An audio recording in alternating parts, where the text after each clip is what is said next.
ہے کہ سب سے افضل، سب سے اکمل، سب سے اجمل جو ہے وہ حضور کی ذات ہے۔ اس لیے حضور فرماتے انا اشفع فاشفع، انا اشفع فاشفع، میں شفاعت کروں گا لوگ نکالے جائیں گے، میں پھر شفاعت کروں گا لوگ نکالے جائیں گے، فرمایا میں پھر شفاعت کروں گا۔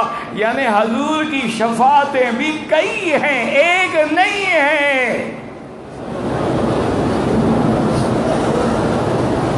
یہ تو ہماری برادری ہے، ان کو تو بس ایک ہی پتہ ہے نا کہ بس 12 ربیع الاول کو میلاد کا جلوس نکالنا ہے بس۔ اور اتنی بڑی جھوٹی عقیدے والی جماعت میں نے نہیں دیکھی ہے۔ ادھر کہتے ہیں کہ اللہ کا نبی نور ہے، بشر نہیں ہے، بشریت کا لباس ہے، نور من نور اللہ ہے، سب سے پہلے اللہ نے نبی کا نور پیدا کیا ہے۔ اور ادھر کہتے ہیں کہ 12 کو میلاد مناؤ۔ جب وہ نور ہے تو میلاد کس کا مناتے ہو؟ بھائی نہیں سمجھ آئی بات؟ حضور نور ہیں یا بشر ہیں؟ اگر میلاد بناتے ہو تو بشریت کا اقرار کرو، اس کو محمد ابن عبداللہ ابن عبد المطلب ابن ہاشم ابن عبد مناف ماننا پڑے گا، آمنہ کا لال ماننا پڑے گا، عبداللہ کا بیٹا ماننا پڑے گا، خدیجہ کا شوہر ماننا پڑے گا، اور بی بی رقیہ زینب ام کلثوم فاطمہ کا ابا ماننا پڑے گا، حسن حسین کا نانا ماننا پڑے گا، ورنہ سارا دین ختم ہو جائے گا۔ یہ کیا عقیدہ ہے؟ یہ ادھر کہتے ہو نور ہے، ادھر کہتے ہیں میلاد بناؤ، جھنڈیاں لگاؤ، ادھر کہتے ہو کہ یا علی مدد، اور ادھر کہتے ہو حسین پیاسا شہید ہو گیا، تو مدد والا کہاں تھا؟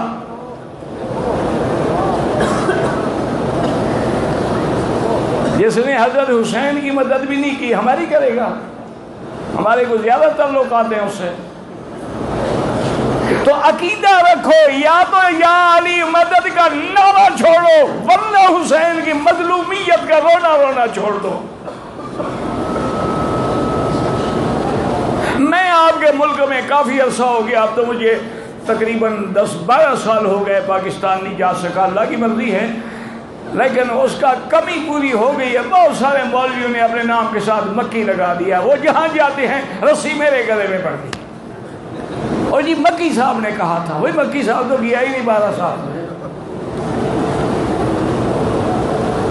ان کو لوگ بھی زیادہ اکٹھے ہو جاتے ہیں مکی کے نام سے، اور چندے شندے اور پیسے شیسے بھی خوب مل جاتے ہیں، اور جو وہ غلطی کریں، جو وہ تماشے بنائیں، جو مسئلے گھڑیں، وہ مکی صاحب کے گلے میں۔ میں خود ایک دفعہ جا رہا تھا، 2 حاجی آپس میں لڑ رہے تھے، انہوں نے کہا یار مکی صاحب نے کہا ہے، حالانکہ میں نے نہیں کہا تھا۔ تو دوسرا کہ نہیں مکی صاحب نے نہیں کہا ہے۔ میں قریب گیا، میں نے کہا مسئلہ کیا ہے؟ انہوں نے کہا یہ مسئلہ ہے۔ میں نے کہا آپ نے مکی صاحب کو دیکھا ہے؟ انہوں نے کہا نہیں۔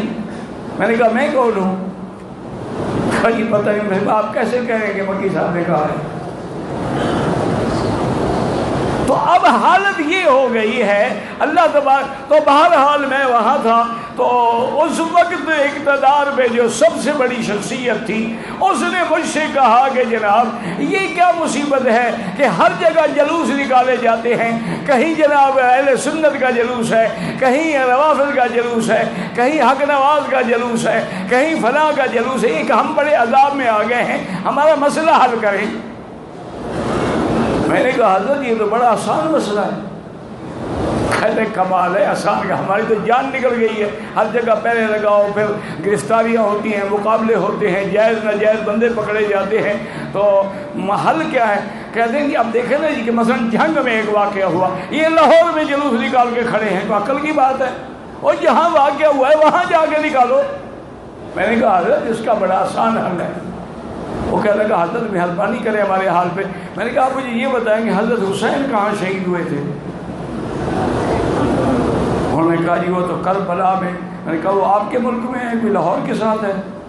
کہ نہیں جناب وہ عراق میں ہے۔ میں کہا حضرت حسین عراق میں شہید ہو، یہ یہاں کیوں جلوس نکال کے ہمارا دماغ خراب کرتے ہیں؟ انہوں نے کہا تم بند کر دو، یہ میں بند کروا دیتا ہوں۔ بات ہی ختم ہو جائے گی۔ اور اگر ان کو حق ہے کہ وہ جلوس نکالے تو پھر ہر کسی کو اپنی جماعت کا حق ہے کہ جلوس نکالے. یہ کیا بات ہوئی؟ تو اس لیے ہمیشہ یاد رکھیں کہ حضور فرماتے ہیں حضور کی شفاعت بھی ایک نہیں بلکہ کئی شفاعتیں ہیں، اور حضور کا معراج بھی ایک نہیں کئی معراج ہیں. یہ تو آپ کو ہمیشہ ایک معراج ہی سناتے ہیں نا، حالانکہ حضور کا ایک معراج نہیں ہے. جب 50 نمازیں لے کے آئے، موسیٰ علیہ السلام نے کہا ارجع الی ربک، پھر اللہ کے پاس جائیں. حضور پھر اوپر گئے، پھر 5 معاف ہوئیں، پھر واپس آئے، پھر اوپر گئے. اللہ چاہتے تھے میرے مدنی کو اور معراج ہوتے رہیں. وہ سب معراج تھے نا، عروج تھا نا جانے کا، اوپر جاتے پھر آتے، پھر جاتے پھر آتے. اچھا وہ تو پھر آخر میں حضرت موسیٰ علیہ السلام نے پھر یہ بھی کہا تھا کہ آپ مہربانی کریں، آپ کی امت یہ 5 نمازیں بھی نہیں پڑھے گی، آپ ایک دفعہ پھر جائیں بخشوانے کے لیے. حضرت نے فرمایا استحی، اب مجھے اپنے رب سے حیا آتی ہے. اور دوسرا یاد رکھو یہاں نکتہ یہ تھا، حضور سمجھ گئے کہ 5 اللہ نے معاف کی ہیں، اب ان 5 کو بھی معاف کراؤں تو امت تو نماز سے محروم ہو گئی. جتنی دفعہ حضور گئے ہیں کتنی معاف ہوئی ہیں؟ 5 معاف ہوئی، پھر 5 معاف ہوئی، پھر 5 معاف ہوئی، باقی 5 رہ گئی. اب اگر حضور جاتے تو یہ 5 بھی معاف ہو جائے تو پھر، اور یہ 5 بھی ایسے رہ گئیں. اللہ کا حضور کی امت پہ کرم دیکھیں. اللہ نے فرمایا میرا بدری تیری امت پڑھے گی 5، میں لکھوں گا 50. ما یبدل القول لدی، میرے فیصلے بدلا نہیں کرتے.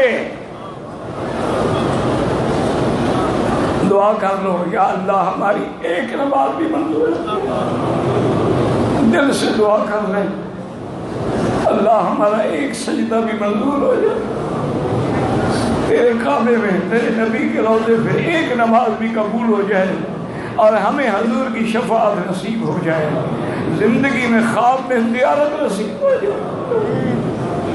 وما ذلک علی اللہ بعزیز.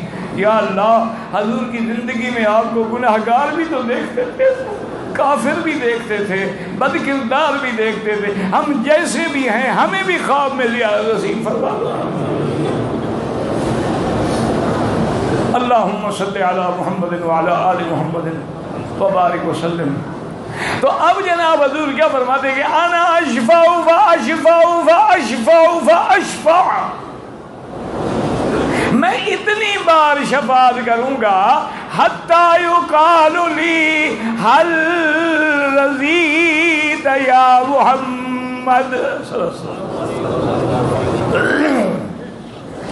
شان تو یہ ہے نا کہ اللہ پوچھ رہے ہیں کہ محمد مصطفیٰ اب راضی ہو گئے ہو. اسی کو اقبال نے کہا تھا نا کہ خدا بندے سے خود پوچھے بتا تیری رضا کیا ہے. تھا تو ملنگا آدمی لیکن بڑی باتیں کہہ گیا. اللہ کا شکر ہے کہ خاتمہ اس کا اچھا ہو گیا، ورنہ سارا خاندان اس کا قادیانی تھا. اس بیچارے کا خاندان سارا قادیانی، اور وہ خود بھی بھٹکا ہوا تھا راستے سے. یہ تو علامہ انور شاہ کی نظر پڑ گئی، ملاقات ہو گئی اور اقبال بن گیا. اللہ اکبر اللہ اکبر. تو اب جناب اندازہ فرمائیں کہ اللہ فرمائیں گے حل رضیت یا محمد صلی اللہ علیہ وسلم، کہ اب آپ راضی ہو گئے. میں کہوں گا رضیت ربی، میں راضی ہو گیا لیکن ابھی بھی جہنم میں کچھ لوگ پڑے ہیں جن کے دل میں ذرے کے برابر ایمان ہے. اللہ فرمائیں گے میرا مدنی آپ کی شفاعت میں جتنے چھوڑنے تھے میں نے چھوڑ دیے ہیں، ان کو رہنے دیں، ان کو بھی میں اپنی رحمت سے نکال دوں گا.